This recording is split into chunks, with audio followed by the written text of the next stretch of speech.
When the world hears the word tariff, most people think it's about money. But I've learned tariffs are never just about money. They're about power, trust, and fear. Every time a leader says, "We are raising tariffs," he's not talking to other countries. He's talking to his voters, to the markets, to history. And now, Trump is back, louder, bolder, and even more unpredictable. When I read the news of his new tariffs, I smiled, not because I agree or disagree, but because I've seen this movie before. The world panics, markets fall, analysts shout, politicians argue, and yet, hidden behind the noise, someone always builds quietly. That's what Asia is doing right now. While America shouts, Asia is building. And that, my friends, is the biggest story nobody's talking about.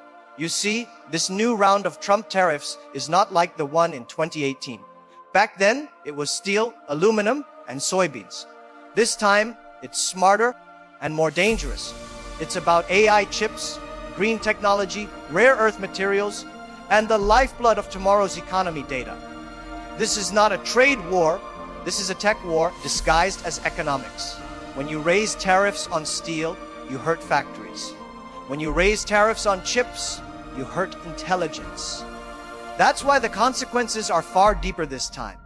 I remember something my mentor once told me: "Jack, when powerful people fight, don't focus on who punches first, focus on who prepares last." That's what Singapore and India are doing right now. When Trump announced those tariffs, many countries started complaining. It's unfair, it's impossible, it's aggression. But Singapore and India did something different. They stayed quiet. And I've learned that silence is not weakness, it's wisdom. Because in economics, the smartest reaction is not reaction, it's redirection. Let me explain. Trump's strategy has always been negotiation by shock. He creates chaos to reprice loyalty.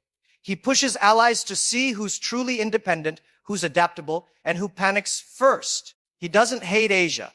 He just wants to control Asia's choices. But here's where I see the beauty of this moment.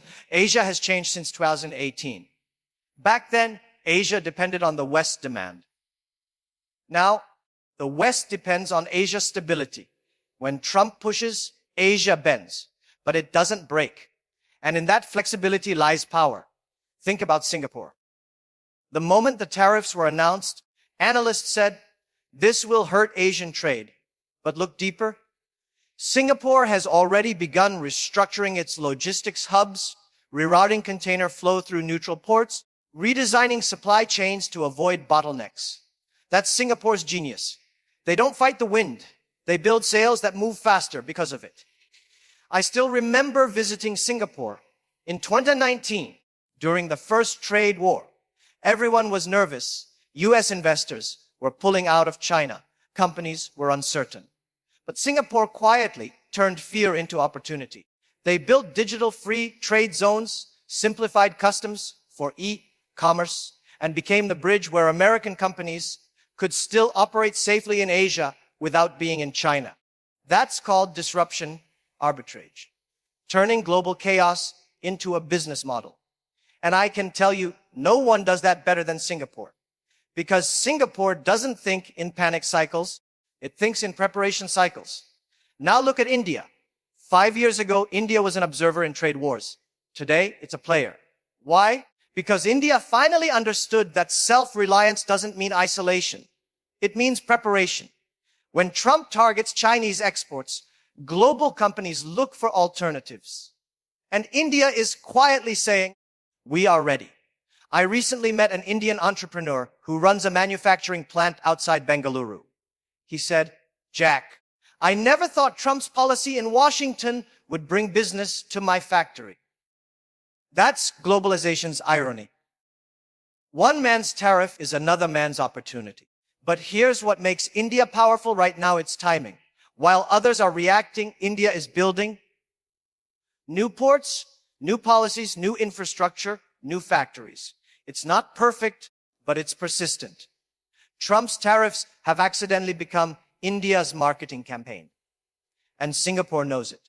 That's why Singaporean investors are quietly partnering with Indian logistics and tech companies. One is small but smart. The other is big but bold. Together, they can counter any trade shock. I often tell young entrepreneurs, the best partnerships are not between equals, they're between complements. Singapore and India complement each other perfectly. One builds trust, the other builds scale. Now, let's zoom out for a moment. Trump's new tariffs aren't about Asia's mistakes, they're about America's fear. Fear that Asia is growing too organized, too independent, too confident. And when power feels insecure, it tries to reset the game. That's exactly what Trump is doing.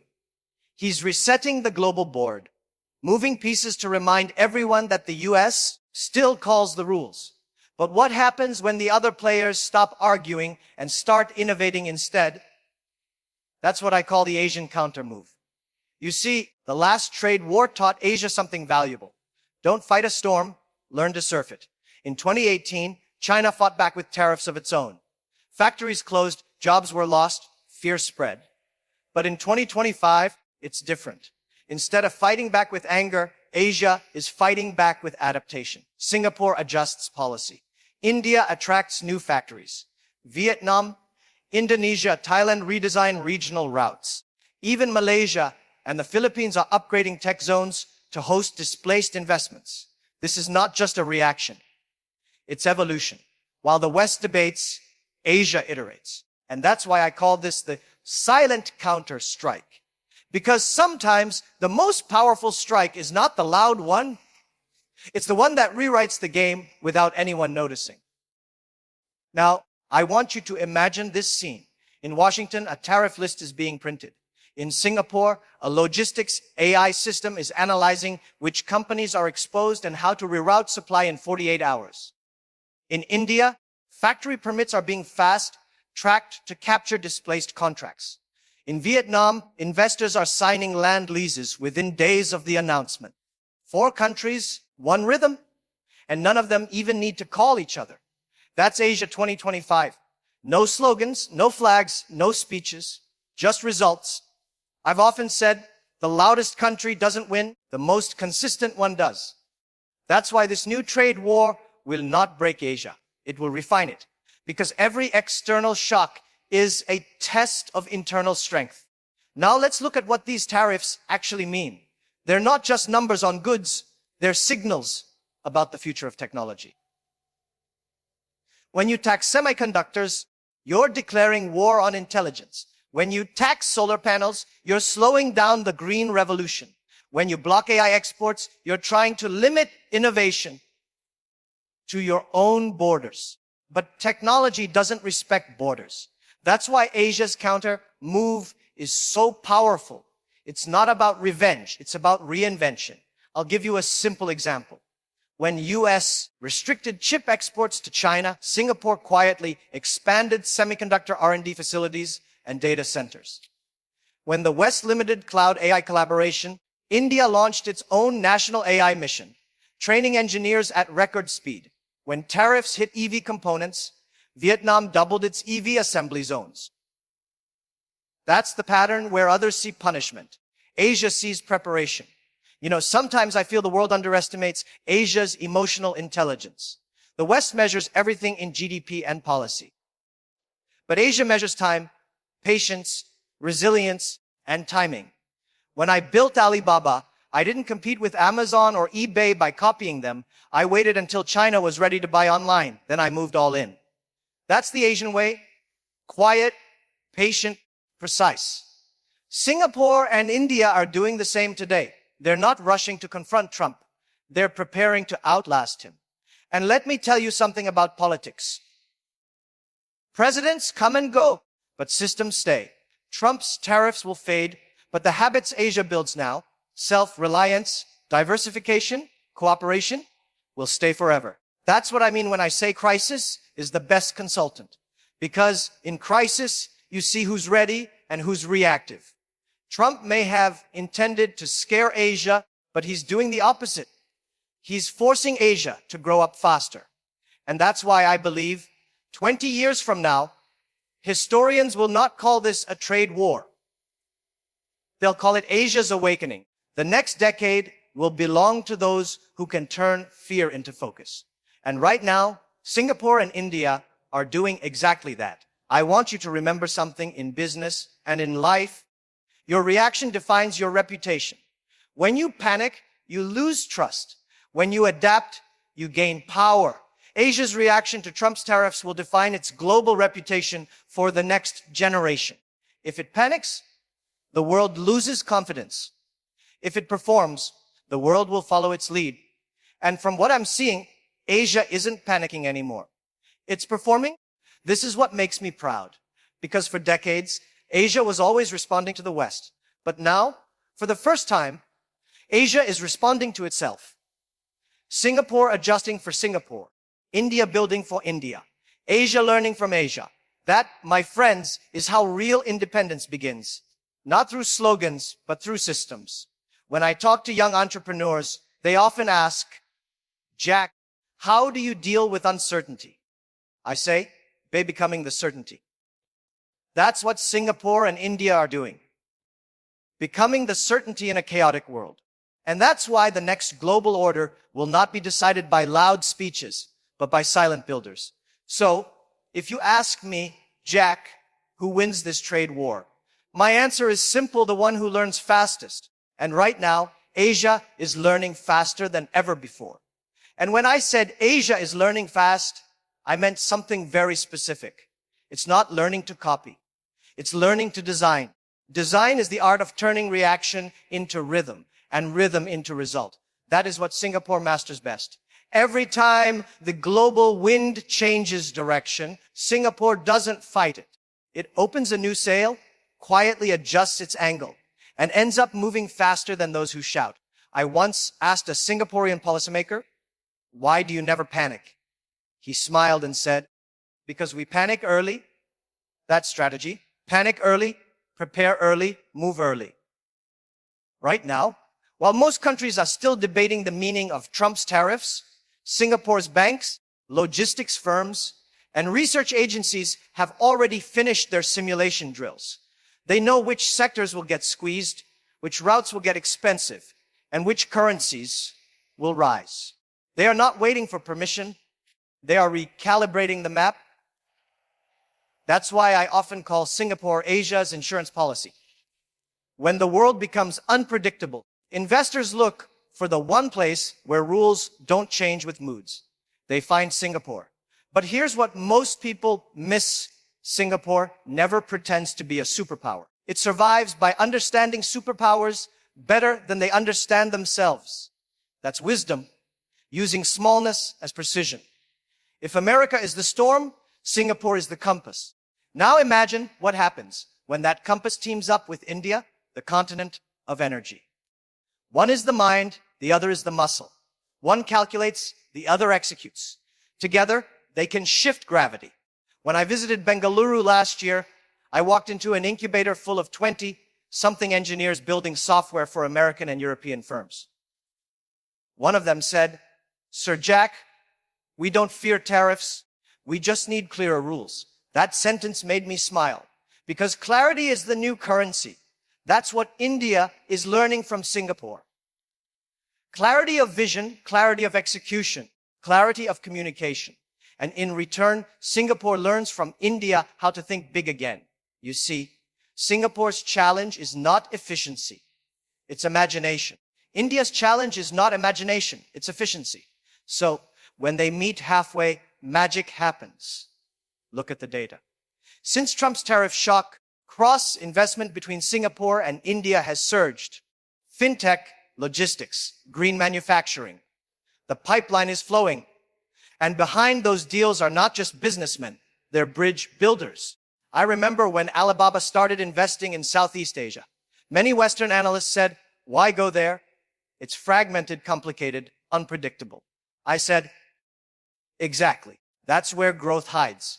Because markets that look chaotic on the surface often have deep structure waiting to be activated. That's what's happening in Asia right now. Hidden structure revealing itself. Trump's tariffs didn't weaken Asia, they synchronized it. It's like shaking a box of puzzle pieces. Suddenly, they start finding where they belong. Let me tell you a small story. A few months ago, a logistics startup from Chennai partnered with a Singaporean AI firm to optimize container routes affected by US import restrictions. Before, shipments took 45 days to adjust after policy shocks. Now, using predictive algorithms, they do it in 12 hours. That's not politics. That's intelligence. And that's what Trump underestimated. He thought tariffs would slow Asia's exports. Instead, they accelerated Asia's innovation. Because innovation loves friction. When you block one road, the creative find another. Think of Vietnam. 5 years ago, it was just the backup plan for global supply chains. Today, it's the silent third player in the Asian triangle. Singapore for finance, India for scale, Vietnam for speed. Factories from China are shifting there, capital from Singapore is financing them, and software from India is running them. 3 countries, 1 system. That's the real counter move. People often ask me, Jack, why does Asia always seem reactive? I tell them, because you only hear the noise. You don't hear the preparation. Preparation doesn't tweet. It doesn't post pictures. It just builds. Right now, Singapore's free trade zones are being redesigned to handle dual origin products. Goods that mix Indian assembly with Vietnamese components and Singaporean certification. That's a new supply chain DNA. One built for complexity, not simplicity. And complexity is the best defense against tariffs. The more intertwined Asian production becomes, the harder it is for any one country to punish another without hurting itself. That's genius. That's interdependence as armor. In the early days of Alibaba, I faced something similar.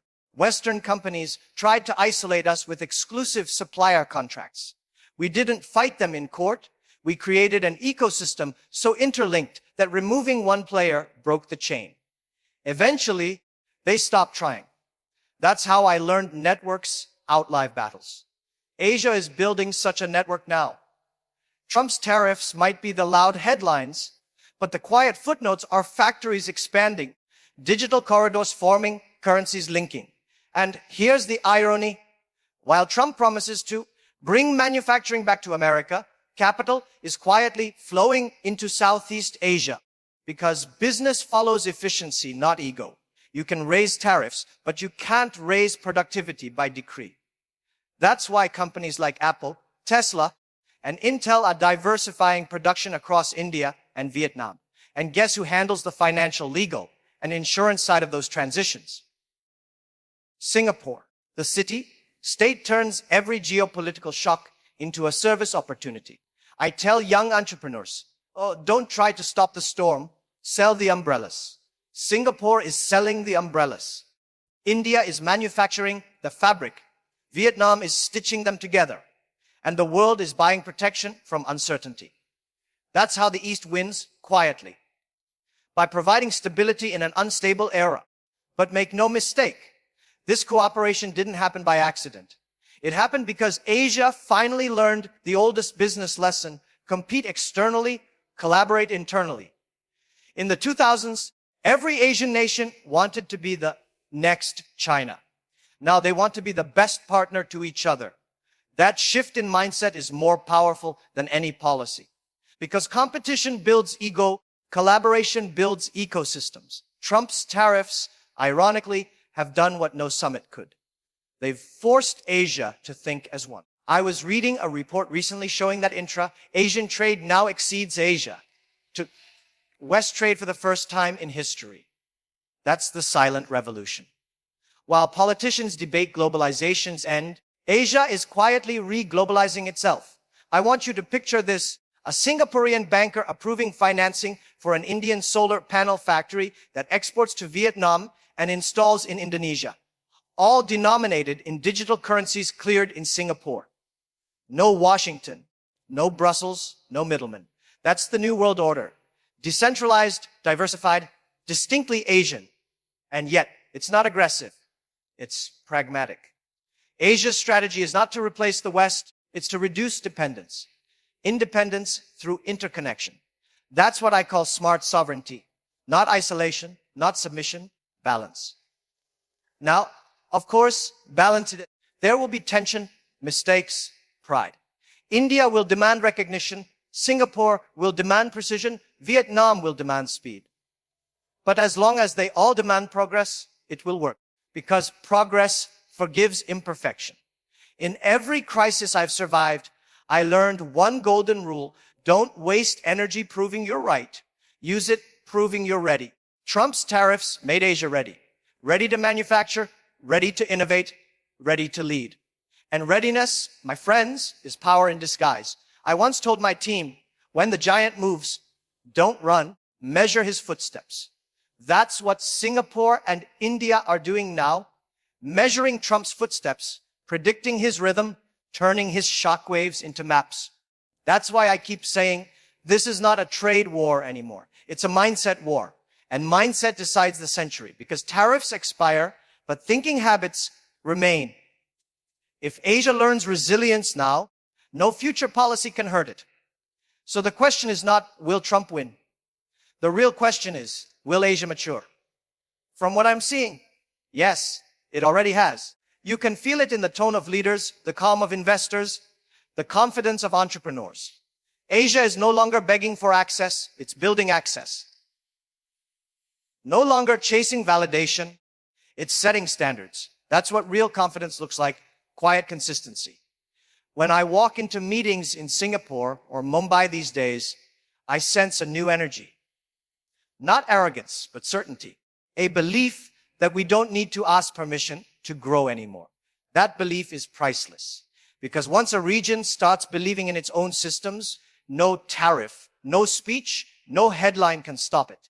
Trump's tariffs may dominate the week's news, but Asia's preparation will dominate the decade's results.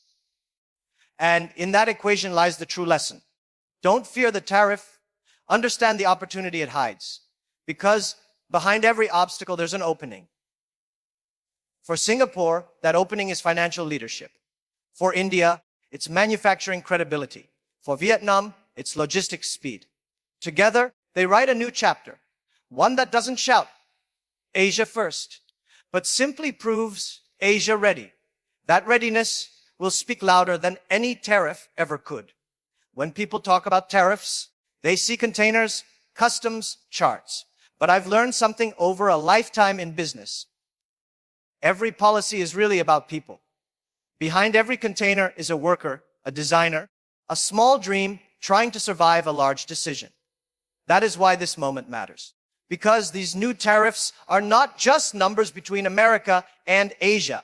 They are signals to every entrepreneur in the world. Prepare for a decade where politics will always run slower than innovation. And whoever learns to innovate faster than politics will own the future. I remember the first time Alibaba was investigated over cross-border regulations. We were terrified. The rules were old. Our idea was new. But I told my team, we can fight the law or we can shape it by proving it works. We chose to prove. That's what Asia must do now. Don't fight with press releases. Prove with performance. When I watch Singapore, I see that discipline. When I watch India, I see that hunger. When those two meet, you get something rare, disciplined hunger. And disciplined hunger can move mountains quietly. Let's talk about the deeper layer of this trade war. Data. Goods were yesterday's weapon. Data is today's. Whoever controls data flow controls decision flow. Trump's tariffs on AI and semiconductor exports are not just about economics, they're about fear of losing digital dominance. But here's the irony. The more you restrict technology, the faster others learn to create it themselves. Singapore understood that early. They built one of the most trusted data exchange frameworks in the world. Not the biggest, but the most credible. Because in the data age, the question is not who has more information, it's who has more trust. And India is now sitting on the world's largest digital population. Its UPI payment system processes more transactions daily than most Western banks combined. The West builds platforms, India builds participation. Together, Singapore's trust and India's participation could form Asia's new digital backbone, an alliance that no tariff can reach. I've seen this movie before. When the US tried to limit open source software in China 2 decades ago, young coders built local versions overnight. Limit breeds learning. Every wall builds a new bridge. That's what Trump never understood. The global economy isn't a boxing ring anymore. It's a web. Punch one side, and the vibration strengthens the rest. If I were speaking to Trump right now, I'd tell him, "Sir, you can't tariff curiosity. You can slow a shipment, but you can't stop a question. And Asia is asking better questions than ever before." Now let's look ahead 10 years. By 2035, nearly 70% of global middle class spending will come from Asia. Not because Asia is cheaper, but because Asia is younger, hungrier, and more connected. Trade wars can delay shipments. They can't delay demographics. The next Apple or Google of the world will not be born in Silicon Valley. It might be born between Singapore and Bengaluru in a shared innovation corridor that grew stronger every time someone tried to slow it down. I tell young founders, don't waste your energy being angry at the system. Build a new system. That's what Asia is doing, building the system quietly. And when the world finally looks back, they'll realize that Trump's tariffs didn't stop globalization. They relocated it from west to east, from loud to quiet, from control to collaboration. Of course, there will be setbacks. Currencies will fluctuate, policies will change, egos will clash. But I've learned the rhythm of progress: 2 steps forward, 1 step of learning, and then 3 steps forward again. That's how Shenzhen grew. That's how Alibaba grew. That's how Singapore and India will grow together. Every time I return to Singapore, I walk by the port at night. You see lights moving, cranes shifting, ships arriving, all in silence. No applause, no speeches, just pure movement. That, to me, is what Asia feels like right now. A port of silent progress. I once spoke to a young engineer in Mumbai who told me, "Sir Jack, we don't want to be saved by the West. We just want to be respected." That sentence stayed with me. Respect cannot be demanded. It must be demonstrated. And that's exactly what this era of tariffs is forcing Asia to do. Demonstrate its worth through innovation, not negotiation. So let me share a few lessons I've learned the hard way. For anyone building something in uncertain times, first, never build strategy on headlines. By the time it's news, it's history. Second, when the world closes one door, build your own entrance. Third, don't focus on what you lose. Focus on what you learn. Because every policy that hurts you today may train you for the opportunity that saves you tomorrow. That's how I survived my toughest years. That's how nations survive their toughest decades. When Alibaba was small, we couldn't compete on resources, so we competed on resourcefulness. That's the same spirit I now see in Asian businesses. From Singapore startups to India's engineers to Vietnam's factory managers. They are not waiting for the world to open doors. They're learning to pick locks. That's not rebellion. That's evolution. And evolution always wins. Now, many people ask me, "Jack, do you think America is declining?" I always answer, no. America is adjusting. But so is Asia faster. It's not about who declines, it's about who adapts better. And in that race, agility beats size. Trump's tariffs remind me of something a teacher once told me. When you block a river, you don't stop water. You create lakes elsewhere. Those lakes are now Singapore, India, Vietnam, and beyond. The global flow hasn't stopped. It's just changed course. And if you're smart enough to follow that current, you will find the next fortune. Because every global shock redistributes opportunity from the slow to the prepared. Let me be honest. I admire Trump's boldness. In business, bold people are catalysts. But catalysts don't control the reaction forever. They only start it. Asia has already learned how to control its reaction. You see, leadership is not about making noise. It's about making direction. That's what Singapore has mastered. Quiet direction. And that's what India is beginning to master. Focused execution.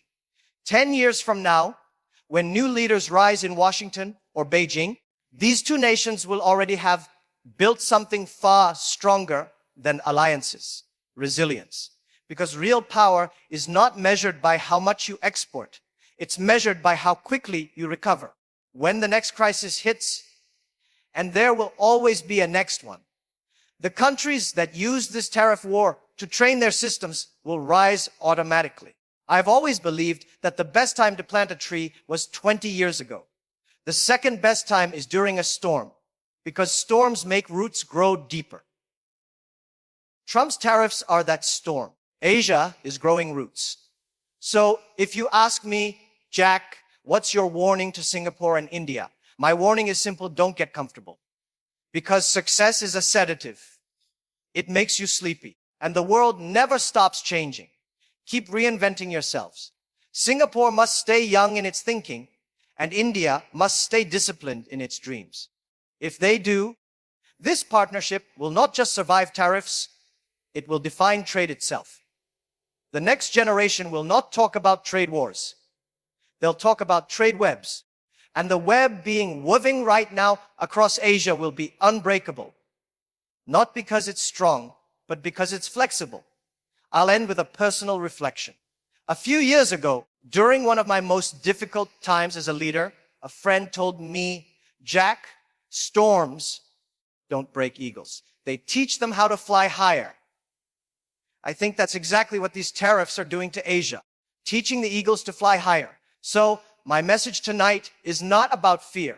It's about focus. Focus on building systems that last longer than any election, any tariff, any tweet. Because policies change fast, but principles stay. If you keep your principles, integrity, curiosity, collaboration, no external shock can destroy your foundation. That's the essence of what I want Singapore, India, and every Asian entrepreneur to remember. Don't waste your anger. Use your intelligence. Don't chase revenge. Chase relevance. And one day, you'll realize the people who tried to slow you down were actually teaching you endurance. So, as this decade unfolds, keep your eyes open.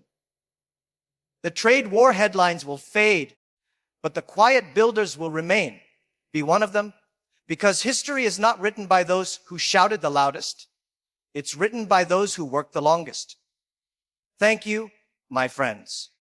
Thank you for listening with patience, for thinking with purpose, and for believing in Asia's quiet strength.